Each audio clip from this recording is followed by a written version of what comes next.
Welcome to the Magellan Podcast, Navigating Education in the 21st Century.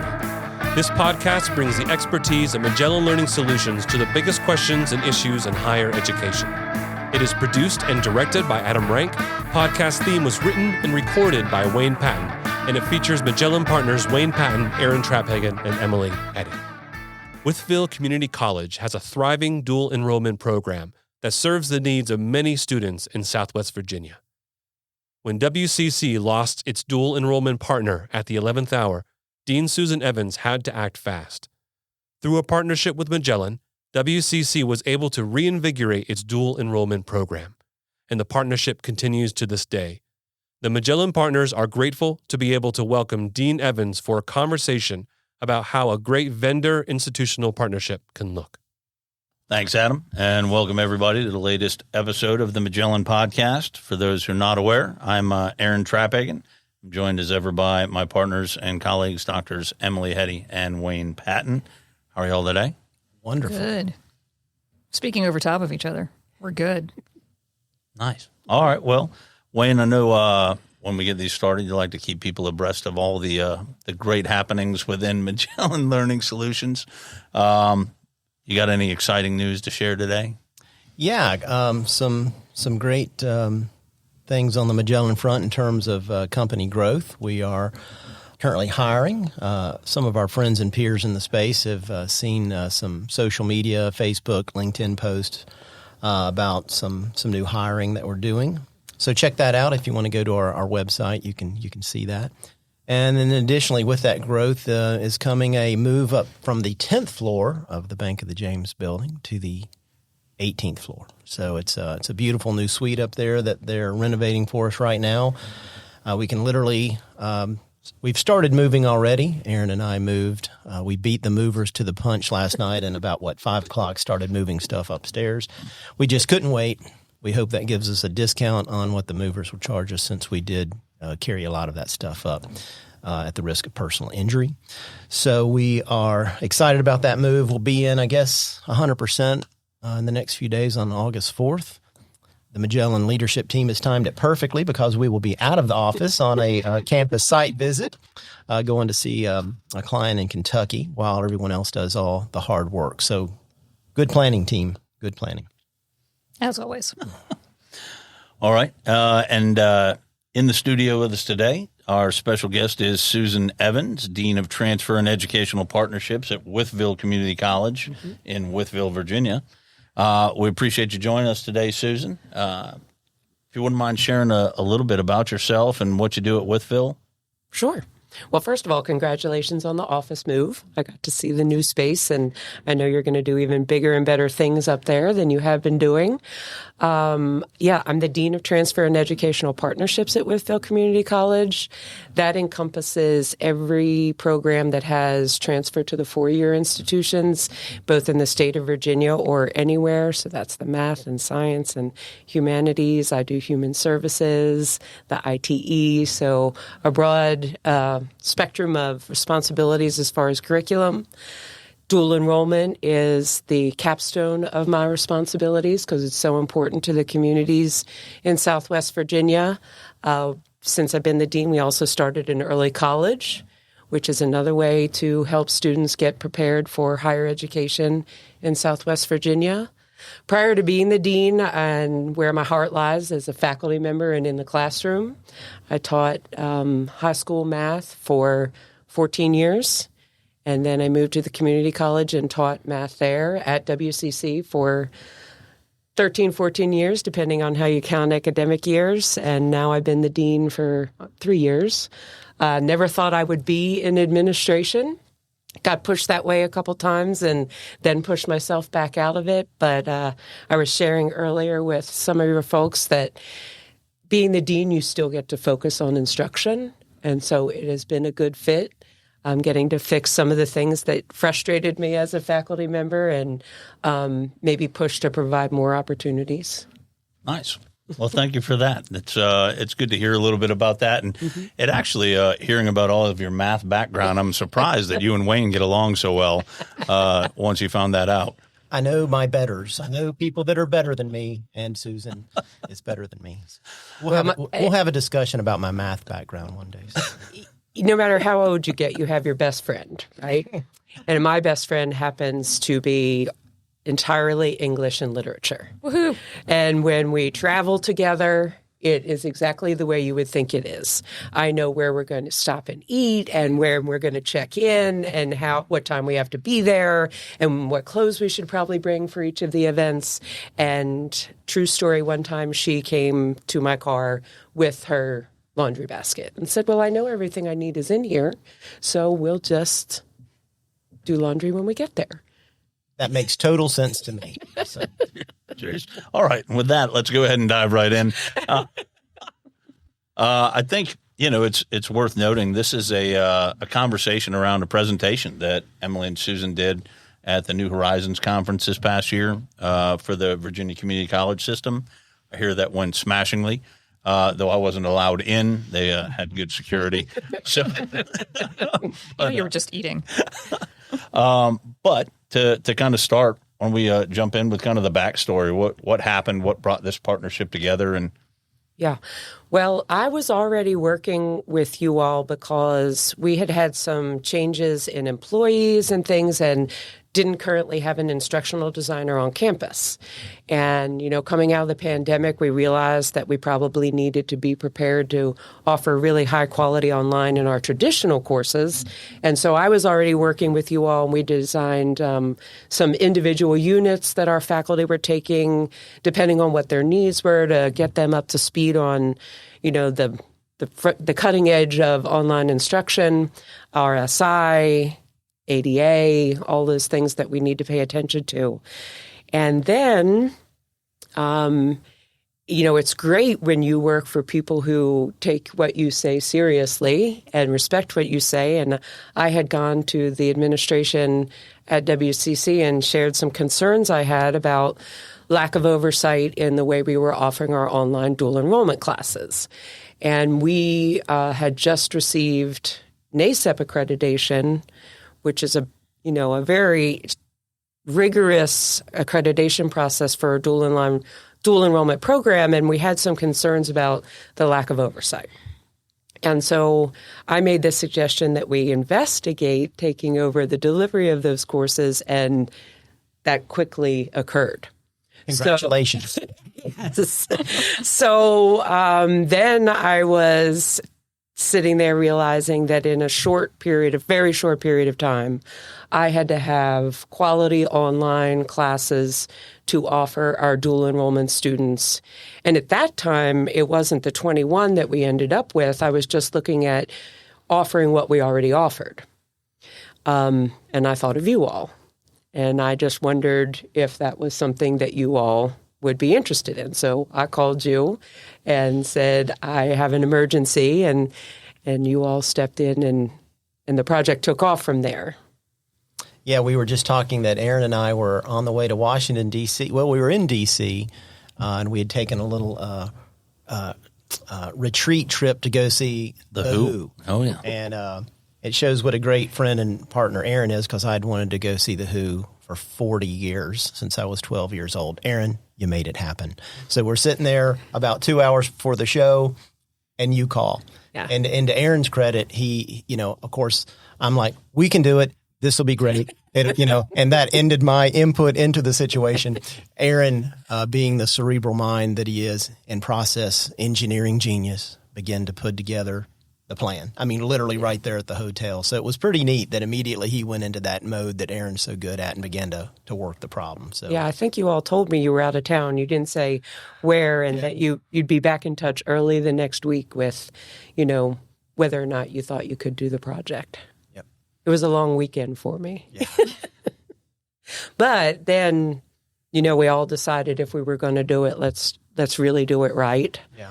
You have amazing instructional designers where I would say, I have this crazy idea, but I don't know in our time frame if you think we can make it happen. But we did. Things like I wanted all of the courses to look the same. So I just said, I want them to look the same. What's the current best practice? And that's where your instructional designers would offer me a choice A, B, and C. And most of the time I would say, well, I like parts of A. Can we do parts of C? I think that might not be appropriate for a dual enrollment. Could we do this? And then we all just work together to decide, what would the courses look like that would make the students the most successful. And the timing was good because, as I recall, we had just been approved as a VCCS vendor through EVA for a RFP that had gone in, and that the timing was good too. So this was happening. That was the key to success on the financial side for sure. Magical even. It really was, because I think there were 2 weeks where we were waiting for that. You knew it was coming through, but we were waiting for it to come through. And there was a period of time then where I was going back to cabinet and saying, what if I cannot have their support? However, you guys kept saying, no matter what, we're going to do this for you and we will figure it out afterwards, which doesn't happen a lot these days. Well, and I think that says a lot, about how our process takes place. And without getting into the weeds and the nitty gritty, when we work with folks on developing curriculum, the biggest part of it is, what is the client looking for? What do they need? I know a lot of folks that we've talked to in the past, their vendors will come in and they have a way to do it, and it's step out of the way. We're going to lay our grid. One of the most important parts of our process is that initial conversation and the planning, and really getting an understanding for who the client is and what they want to deliver, so that we can make sure that whatever we do, it's your product and you're happy with it. I would agree that was a big difference.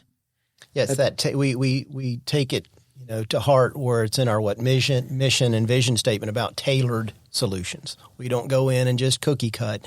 We literally have to go in and spec out each project and figure out, okay, what is right for Withville, what's right with the timing, what's right with the budget, and we make it work. And we're getting way ahead of ourselves, but we are in phase 3 of course development now, because this was such a success, which we'll talk through, I'm sure, that, again, the administration at my college saw the value in what had been done, enrollment-wise, feedback-wise from the high schools, interest from the students who are having such a good experience in dual enrollment. They're now attending WCC to finish their degree. Lots of things came out of this project other than quality courses. But every time we start a new phase, I'm not shy to say, but this time I want, I keep wanting more bells and whistles, and you all keep providing them. I think we've been really, it's been a real pleasure to work with you, though, because your ideas about what quality curriculum looks like, first of all, they're road tested, right? But they're very much in line with industry best practices and with how we prefer to do things here. Sometimes there's a little bit of push and pull. Sure. But I know with us, it's been very much like we have the same goal in mind. And the question is just, how do we get there? Not should we get there, or is it worth getting there? Right. Could you say maybe a little bit about kind of the specifics of that? Because I think, I'm a mom. We were talking about, we've both been working moms. My kids will probably be doing dual enrollment, before too long. Yeah. And one thing I'm going to want to know is, what kind of experience are they going to be having in these classrooms, right? These online classrooms. Are they going to feel like they're really being taught? How do I know that what they're learning is actually going to prepare them for later bachelor's level work? Well, again, that's been a group effort. Our national accreditation requires that the courses being offered in the dual enrollment program are the same courses that are being offered online traditionally. That's the way I refer to it, or in the classroom on our campuses. So all of the teachers that are teaching online in dual enrollment, or in the high schools in dual enrollment, or anything associated, we have an annual meeting where any curriculum changes are reviewed, best practices in instruction. And this says a lot about the high schools in our service region, that they have all agreed to buy any third-party software that we know is going to offer the best experience for the students. All those school divisions immediately said, yes, we will come up with the funding to make sure that they are having the exact same college experience in the high school that they would have on campus. And that's a big change in best practices too. It is, yeah. That's you know, great. from the sets of textbooks that were being moved around that may or may not support the most modern research in a subject, but our school divisions, they couldn't be more supportive of or understand the value that they're getting for their students in their region. That's fantastic. It's very exciting to be in an area that's got such big buy-in. It makes it easy when everyone wants the same thing. Yeah. The superintendents are all really involved in instruction in our area, all the way down to the classrooms. That we all know each other by name. I could call any of them at any instant, again, with my ideas about the way things should go and we could do the best. And so that makes it easy. Yeah. So what does this really high quality experience look like? Like in terms of, course outcomes, for instance. I know that's a little weedy, but it's important. Well, I'll have to bring in the idea of Transfer Virginia, which I know you all are very aware of. Sure. But the state of Virginia for probably 7 years now has been, General Assembly mandated that the courses that are offered in the first 2 years at the community college are the same courses that are offered in the 4-year universities. And every learning outcome, every syllabus, everything has been vetted many, many times. So the quality starts there. That's the foundation of what's going to be offered in the courses. And now I would venture to say that the online experience for our dual enrollment students, because of our partnership, is also as good as you're going to have anywhere in the state of Virginia. So what does that look like? I guess clarify for me what you... Well, I guess we were talking, we both kind of came up through the faculty. And I know I wasn't really trained in outcomes or anything like that until I was a ways in. But, I was handed course outcomes and I just kind of stuck them on my syllabus. And I said, I guess we kind of get there. Yeah. I didn't understand how to build a course in a really systematic way to get there. Right. Well, I don't know that I understood that before working with you all either. But that's before anyone puts anything in Canvas, you all have them mapping out everything from the course learning outcomes to the module learning outcomes and then the associated assignments. Another really important part, which is, in the dream world, I'd like to have you do this for every course in my division or my whole school, is time on task. Yeah. Because you quickly discover that you have a 3-credit class that actually has about 7 credit hours worth of work for the students, or vice versa, maybe only 1 credit hour worth of work. So I'm calling it time on task. You call it something else at Magellan. Cognitive load. Yeah, cognitive load, really that tool that you give all of the designers to measure the credit hour value of reading 3 chapters, watching a video. How long is the research and writing for the project going to take? How long should a math test be? That's really very hard to quantify and kind of been an unknown space. But, in all of our courses now, that is specifically measured to meet the credit hour requirement. So you can plan your life around it. Yeah. So it's that a lot of our team, they talk about the Carnegie hours. And I mean, it's just trying to create that equivalency of engagement that you really don't have to think about that much with a residential course. Yeah. The scheduled classes kind of have their amount of time and we know what's there. But yeah, time and time again, I think we've run into folks where it's often on the low side because online courses get condensed. So you've got about half the time. So faculty sometimes are just trying not to overload students. But you find that you don't have enough material and enough practice and enough opportunities to engage the content. Yeah, it's good learner focus. It's also, and I do a lot of our accreditation consulting for Magellan. It's a huge win when you have to work with SAC, COC, or any other accreditor. There are standards basically saying, how are you counting seat time when people are online? And if you have a system, that makes it very, very easy to answer that question in a realistic and an ethical way. Yes. The same thing goes with alignments, right? If you can line those up with your core competencies, then you've got beautiful course-embedded assessments. You don't have to go build another whole assessment machine to answer the question. Well, and the beauty of pre-mapping like that as well is it allows you on the back end, if assessments aren't landing where they need to be, to kind of go back into the process and look at where do we need to strengthen things, or is it the instruction, is it the practice? So instead of having to intuit or sort of bracket in on what's wrong, it gives you a little bit of a way to hone in on the issues. And I would say one of the most valuable pieces of the way Magellan runs the process is that all of that goes on before the Canvas construction starts. Because that's very frustrating as a faculty member if you spend all the time building the Canvas course and then you realize that it's not right. And you have to do that all over again. So the value in what we purchased from you was the support to get all of that right. And then we just say it's ready and you all work and build the course. I think for all the faculty that have taught themselves online and built courses themselves, that would be the dream world. Yeah, it's like you get a good sketch done before you start the actual painting, as it were. And we hear that a lot, that just the planning makes the difference in the outcome tremendously. And if you decide to move something in the building phase, it's not as much work as if that course has already been built.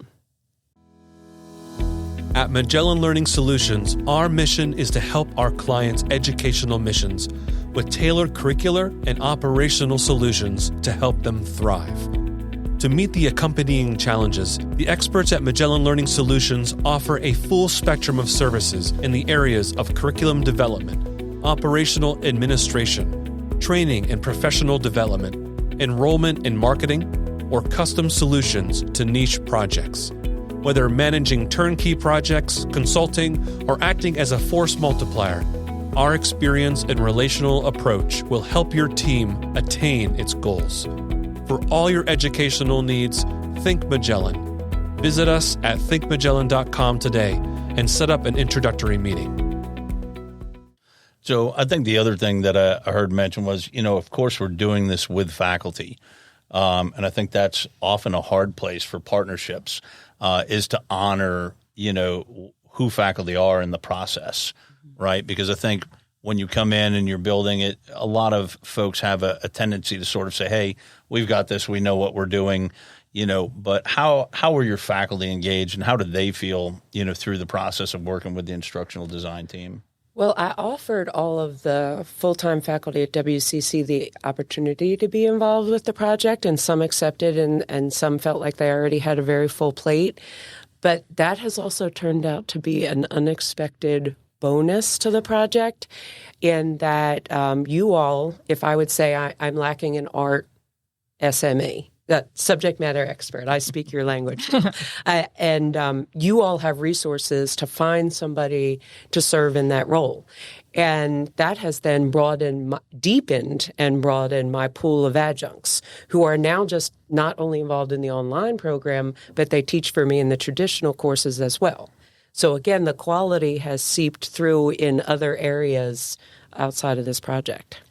That's good to hear. Yeah, that's a big deal. And, the Magellan model is, in a basic business sense, people, products, and processes. So a bit of what we do is, that process of things like operations and policy and procedural help. The products are the online courses we help build. But that key thing is those people make a difference, right? And time again, we can go to our network and pull in.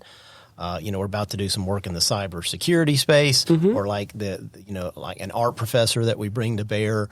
And then it's good for them because they get some experience building a course, but now they're part of your embedded team and they can become an adjunct, which is good for the people as well. So that's a piece of Magellan that has really helped us over the years and helped a lot of clients, is it kind of strengthens those adjunct ranks. And it's often pretty experienced people that already get online a bit. So and this connects. It connected in my brain. I don't know if it connects in the conversation, but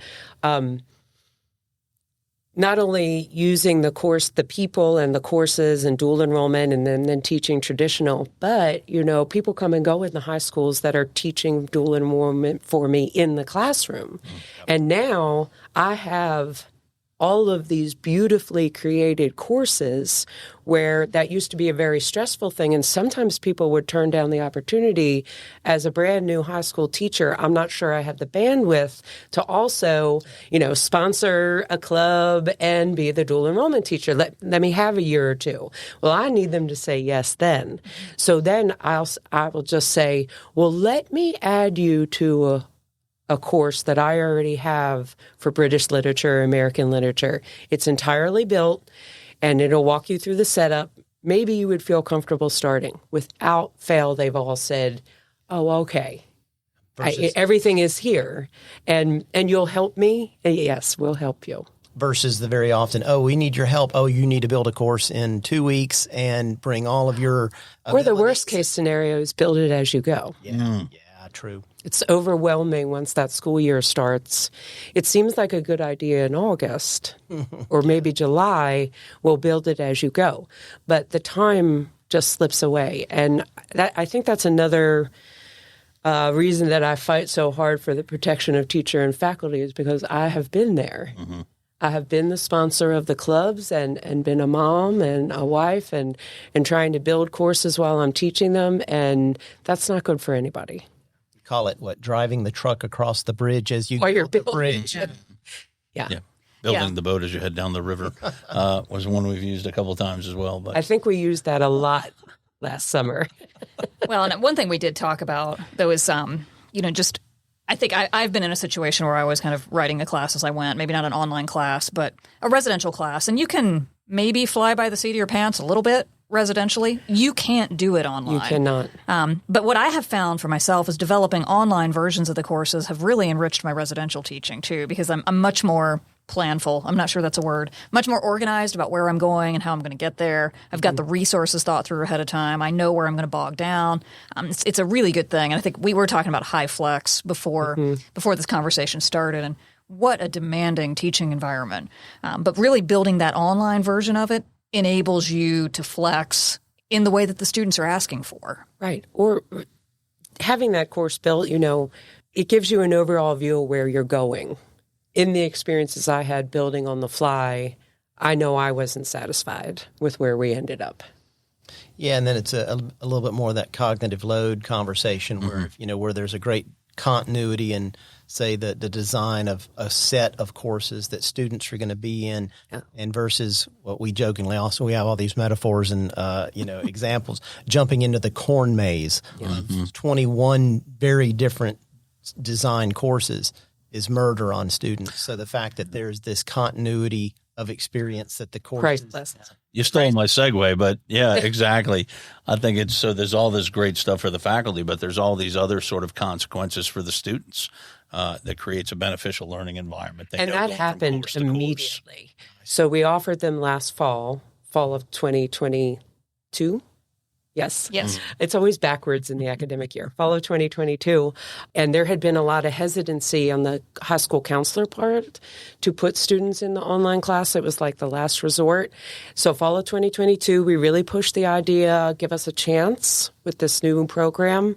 And then by spring, because all the courses look the same, all the proctor teachers in the high schools knew what to expect when they opened them. They knew where to find the resources. They knew why a test wouldn't open. That cognitive load for the students, the parents, the proctor teachers, the high school guidance counselors was another thing I could have never predicted. In January, our courses were exploded. A lot of the courses that wouldn't be an opportunity for the students, for example, developmental psychology. I had to open a second section. Wow. Nice. We've never filled a section before. But that course was so good and so interesting. Just imagine high school students sitting around saying, oh my gosh, in developmental psych, we learned, this is why you do that. Well, a little self-awareness goes a long way, doesn't it? Yeah, and next thing we knew, everybody wanted to take the class, and there may be 3 sections in the fall. Wow. Nice. Well, there is those things, the consistency, but I mean, even some of those other elements we talked about before. So the time on task type stuff, imagine, me as a young student walking into a face-to-face classroom, you really have no idea. Even if you have that syllabus, we're going to cover these things. These are the assignments or the things we're going to talk about. But, the ability to look at that and see sort of, oh, this is kind of even the time that I should be spending on this thing. Because let students know too how Yeah. much to invest in the work. Yeah, they're kids who are playing sports Right. and want to go out with their friends on the weekend. But this is a college level demanding class. So they know what the expectations are week in, week out. The format's not all over the place. They know every week. And we even, a former employee of yours, Lindsay, and I came up with the idea that across the board, in all of the courses, the due dates are the same. Mm-hmm. So every course you take through us online has, and I even set this being a parent, it has a Friday evening deadline. Mm-hmm. Because I spent many weekends as a parent with the thrashing of the assignments due at 8 o'clock on Sunday night. And it was ruining our family weekend. So everything was considered in the construction of these courses. Yeah, and that's just that distributed learning even, right? So many kids, if given the opportunity, they'll wait and just cram it all in on the weekend. It's So not do good I. for the retention of the material either. Yeah. So, there's so many kind of intended, you want to say unintended, but they're not unintended. They were, in the end, they weren't unattended. Yeah. And the proctors in the schools know the pacing for every week. Mm-hmm. So if somebody says, well, I don't have anything to do in statistics this week, I find that hard to believe. Yeah, that continuity is one of the most important things that we see in, the still emerging world of online learning. And it's, I like to get some of us on the team got to go to Europe this year, and we like to rub Aaron's face in that. Oh, but no. it's like, that's just that. Another group that had good security and kept me out.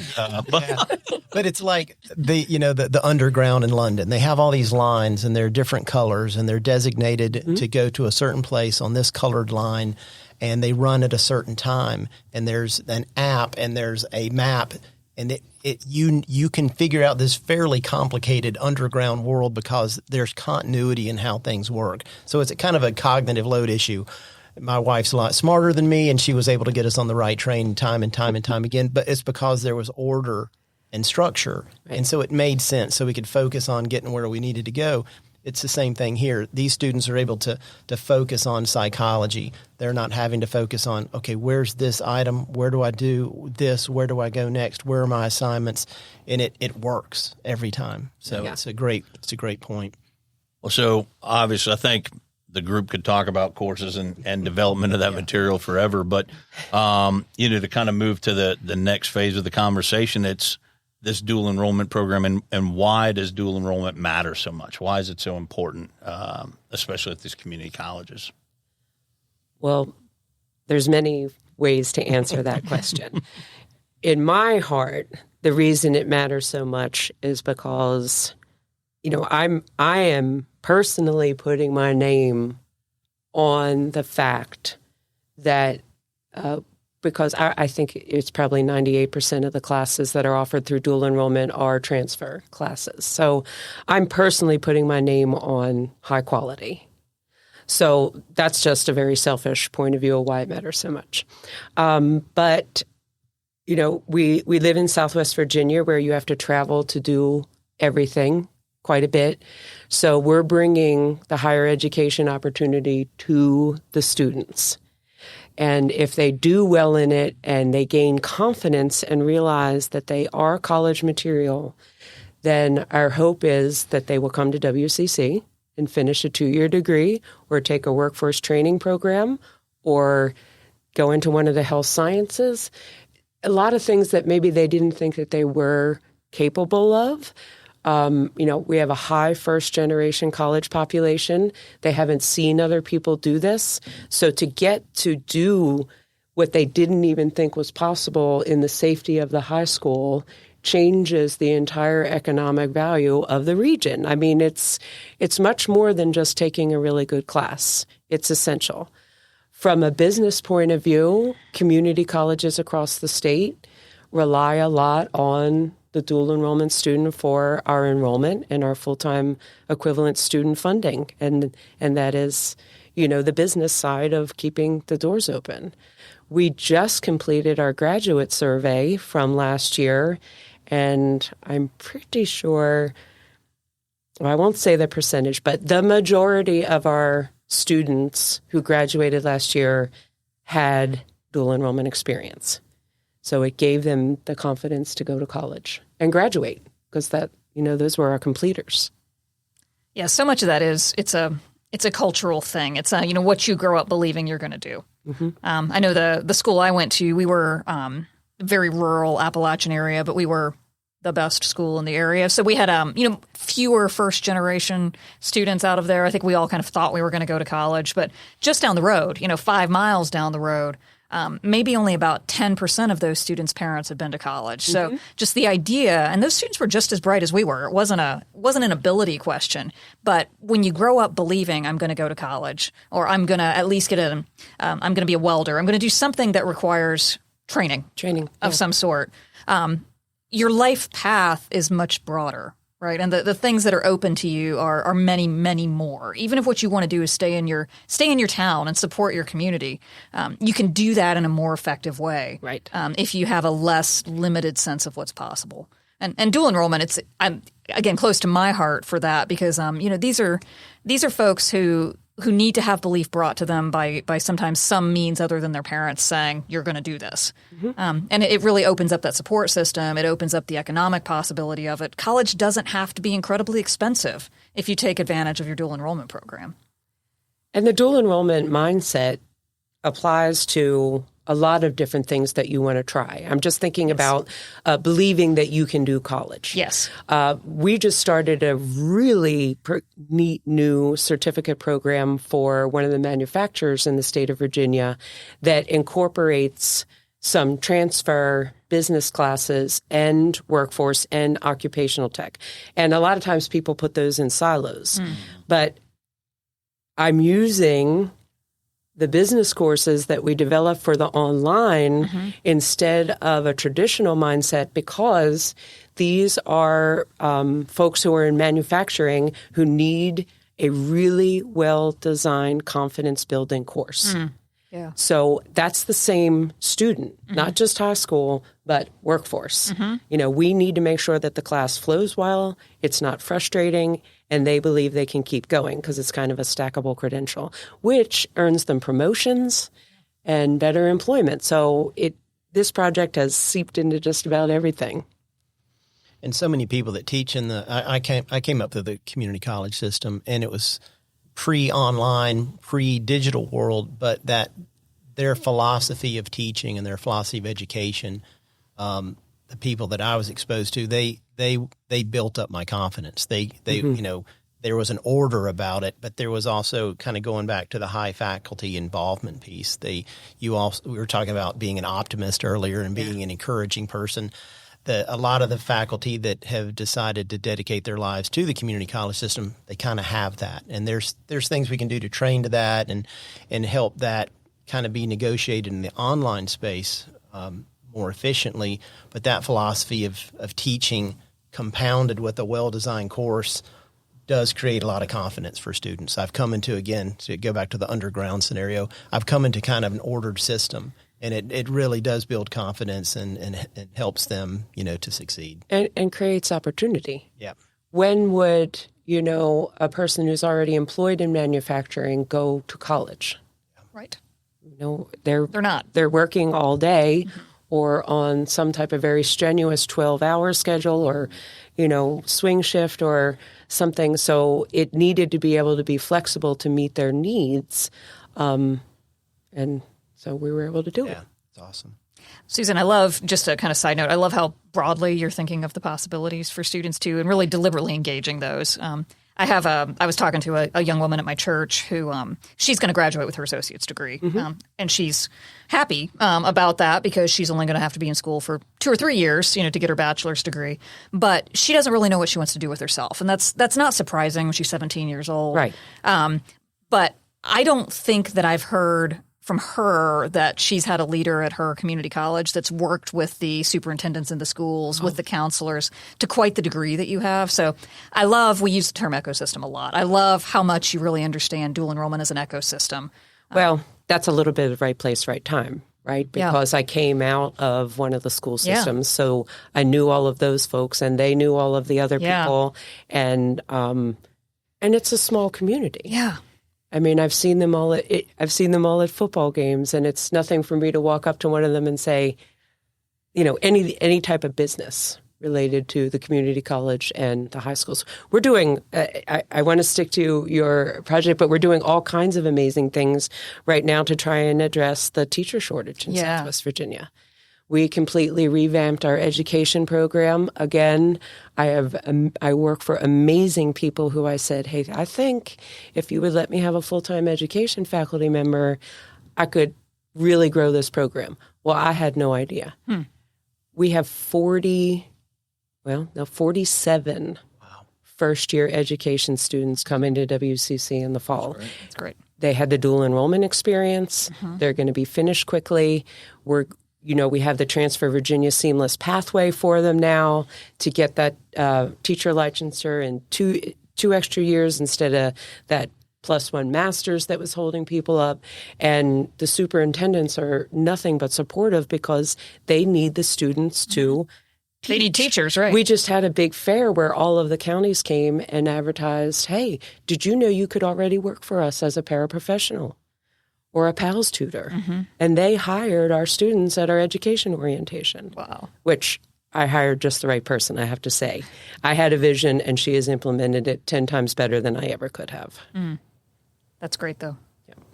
Yeah, we were going to talk about what's next for WCC. That's a pretty big what's next coming down the pipe. Yeah, that's gotten very big. If I wasn't here today, I would be actively interviewing adjuncts, which we've never needed. I need 3 for fall in order to meet the need. The school divisions have a lot of provisionally licensed teachers now due to needing teachers, and we're providing the courses and, meeting them where they cannot come to campus. So we're meeting them where they need to be met to get their licenses. Maybe we can help. Maybe you could. That's awesome. So, Susan, we're continuing to kind of blast through your curriculum class by class by class by class, working on another few. I know. It will be sad when it ends, but maybe it won't end. We're in phase 3 because the schools asked for more classes to be available because, for a long time, dual enrollment was limited by who they had in the building to teach. And you talk about a competition. Those superintendents, they want associate degree graduates from their divisions. They want to say, I had 3, well, I had 4. Wow. Well, I'm going to have 5 next year. In order to, the student has to be extremely committed to make that happen. That is, the student definitely has to be the right person. But they're wanting more opportunities. I know we're heavy in math right now.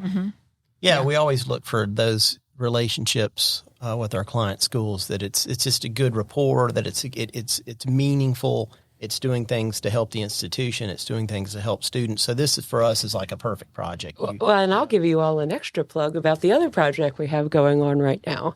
You all are not just curriculum and design. So I came across a brand new crisis a couple of months ago and said, we've had some big changes in our IT department, and we need support getting summer courses and fall courses and everything set up through Canvas. Would you all work with me to make sure that we can support the campus? And so you shared with me the way you were supporting another college.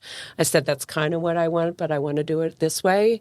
And once again, instead of making me fit your box, you said, okay, how about we do this? And, so you have actually filled in the gap to make sure that Canvas courses were published and offered to our students in the summer and fall. We hear you were a really quick learner, though. I like that stuff. So with that, we've enjoyed at Magellan working with Susan and with Wytheville Community College in all the varying ways we've been able to. And one of the things that we really love doing is offering the types of services, the customized approaches to help solve problems. So it's we don't always get to sit down with folks afterwards and kind of hash through the whole program and hear. And even in this, there were some little bits that I heard that were just like, oh, that's so cool that that's how it was received and that's how that went. So I personally really appreciate you being here and taking the time to talk with us. And thank you, Susan, for telling us some of those stories, because I know most of us are out of the classroom now, and one thing I really miss is seeing the difference that education makes in people's lives. So thank you for sharing some of those stories for us, because it's my meaningful. pleasure. We do what we do. It's the only reason I do what I do too. I mean, they do pay me every 2 weeks, but I'd probably do it anyway. Yeah. Edit that out. Edit that out. No. Yeah, don't let the administration hear it. No. All right. Well, thank you so much. And we hope y'all will join us next time for the next episode of the Magellan Podcast. Thank you for listening to our conversation with Dean Susan Evans of Wytheville Community College. If you enjoyed the podcast today or found it helpful, follow us on Apple Podcasts, Spotify, or where you listen to podcasts. Leave a review and let us know what you think. If you or your school is looking for help with RSI, curriculum or course development, operational services, training, or professional development, Think Magellan. Our team would love to help. Reach out to us at thinkmagellan.com. Thank you for joining us on the Magellan Podcast, Navigating Education in the 21st Century.